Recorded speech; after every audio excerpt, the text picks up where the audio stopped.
Hello and welcome, dear electronic music addicts, to another episode of the Electronic Music Addicts podcast. Okay, we're jumping straight in today.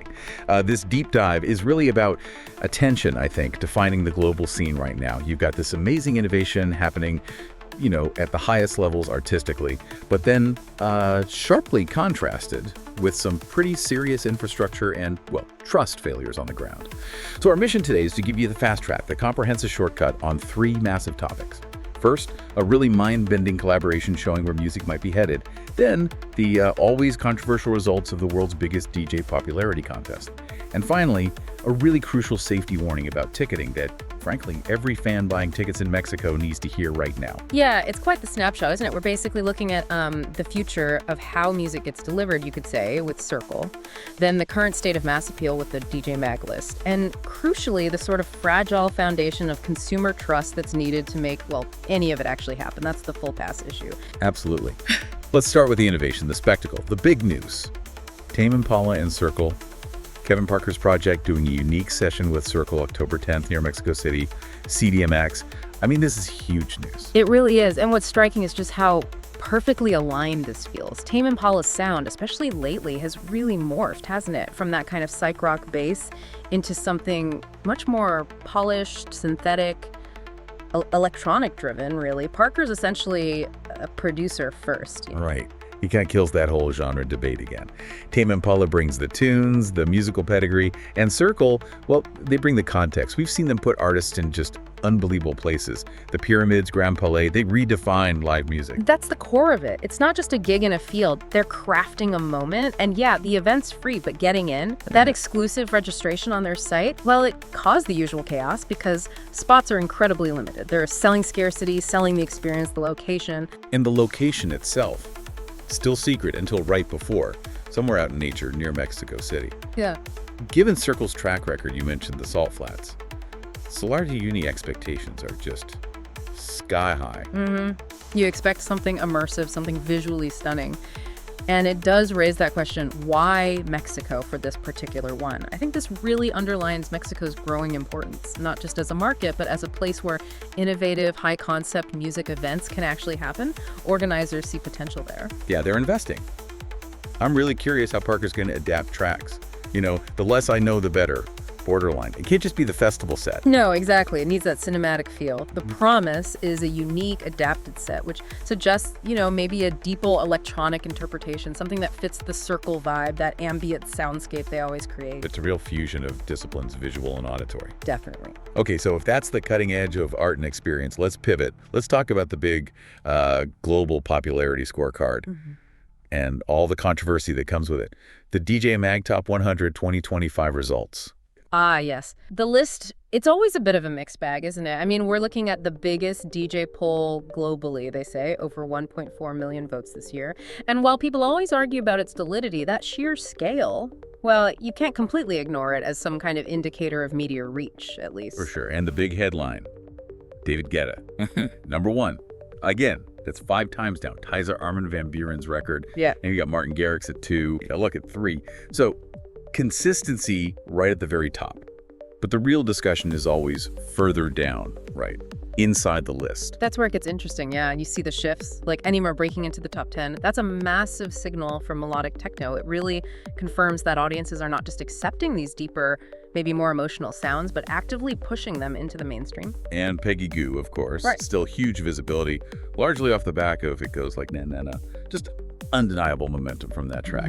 Perfect example of a song defining a summer. Absolutely. Yeah. And if you look at, say, analysis from outlets like AllMusic Spain, they point to this notable ascent. Their words of European DJs linked more to the underground. At the same time, some of the traditional mainstays, those big EDM figures like Dimitri Vegas and like Mike Hardwell, they dropped positions. Suggests maybe a fatigue with that huge spectacle sound. Maybe. But does this mean the list is getting more credible? Or is it just reflecting shifting trends? Because the fan reaction online, on Reddit, and places, it's totally split. It's always split. It's kind of both, I think, which is why the debate never ends. On one hand, the list is acknowledging genres like melodic house, techno, you see Charlotte DeWitt, Amelie Lenz getting recognition. And that inclusion does reflect more what you hear in clubs at regional festivals, maybe. A bit more connected to actual dance culture. But then you get the other side, people saying it's still just about marketing budgets, popularity over artistry. You know, the joke about renaming it the Top 100 Pop DJs if Garrix wins again. Right. That criticism isn't going away. It's a complex reflection. Audiences are looking for more immersive, deeper sounds, connects back to that Cercle desire we talked about.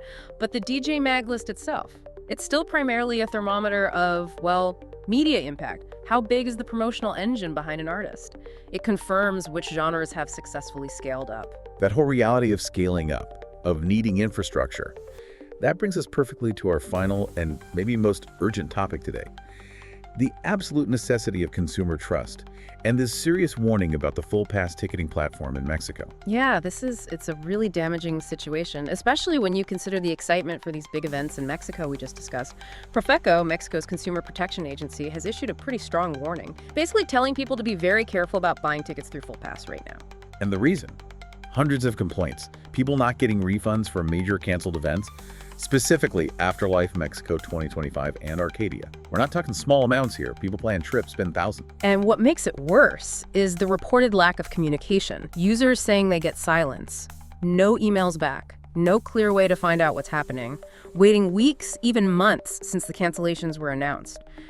For fans who put down serious money for something like Afterlife, that uncertainty, that silence, it's just crushing. You can feel the trust just evaporating. We saw quotes from fans like, they promised a world-class event and won't even return the money.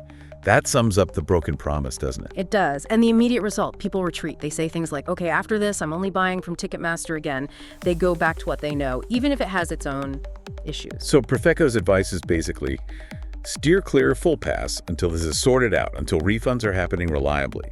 And they stress the legal right consumers must get a full refund for canceled events. Absolutely, it's the law. So what does this do to the wider scene? Fullpass was presumably trying to be a more modern, maybe cheaper alternative. Well, that's the inherent risk, isn't it? When you try to innovate, especially in areas like ticketing with big established players, if you don't have the regulation, the transparency, the operational stability locked down, things can go wrong very badly. And this isn't just bad for Fullpass.